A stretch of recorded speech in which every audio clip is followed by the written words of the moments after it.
कि माह रमज़ान के रोज़े की नीयत गुरूब आफ्ताब से लेकर निस्फ़ुन नहार शरई तक हो सकती है। चुनांचे अगर किसी शख्स ने रात में नीयत नहीं की, वो सो गया, रोज़ा रखने का इरादा नहीं था और फिर नमाज फ़जर में उसकी आँख खुली, तो वो निस्फ़ुन नहार शरई से पहले पहले तक नीयत कर सकता है। तो निस्फ़ुन नहार शरई निकालने का तरीका ये है कि आप तुलुए फ़जर का वक्त लें और गुरूब आफ्ताब का वक्त लें और फिर देखें कि ये कितना वक्त बनता है। टोटल वक्त जो होगा उसका जो पहला आधा होगा ये होगा निस्फ़ुन नहार शरई। तो निस्फ़ुन नहार शरई से पहले पहले तक अगर कोई शख्स रोज़े की नीयत कर लेगा तो रोज़ा हो जाएगा। लेकिन इसमें एक शर्त ये होती है कि जब निस्फ़ुन नहार शरई से पहले अगर कोई जैसे दिन में रोज़े की नीयत करता है तो उसमें शर्त ये है कि उसने तुलुए फ़जर से लेकर नीयत के वक्त तक कुछ खाया पिया ना हो।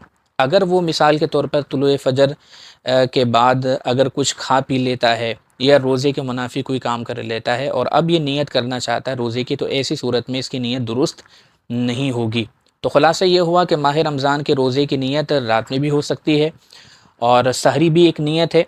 अगर कोई शख्स सहरी कर लेता है और वह ज़बान से नीयत के अल्फाज अदा नहीं करता, क्योंकि नीयत दिल का पुख्ता इरादा है, तो अगर सिर्फ दिल में नीयत है या सहरी भी करता है तो ये भी नीयत ही है।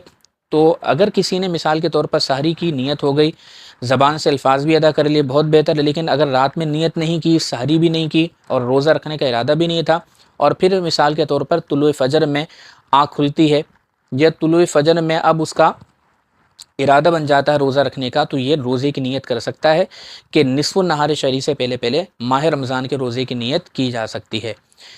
बहुत सारे लोगों को ये गलतफ़हमी होती है कि सहरी के वक्त नीयत करने के बाद कुछ खा पी नहीं सकते। तो ऐसी बात नहीं है कि सहरी के वक्त में अगर गुंजाइश मौजूद है और अभी तुलुए फ़जर नहीं हुआ, फ़जर का आगाज़ नहीं हुआ और सहरी के वक्त में अभी गुंजाइश बाकी है, तो नीयत करने के बाद खाना पीना हराम नहीं हो जाता।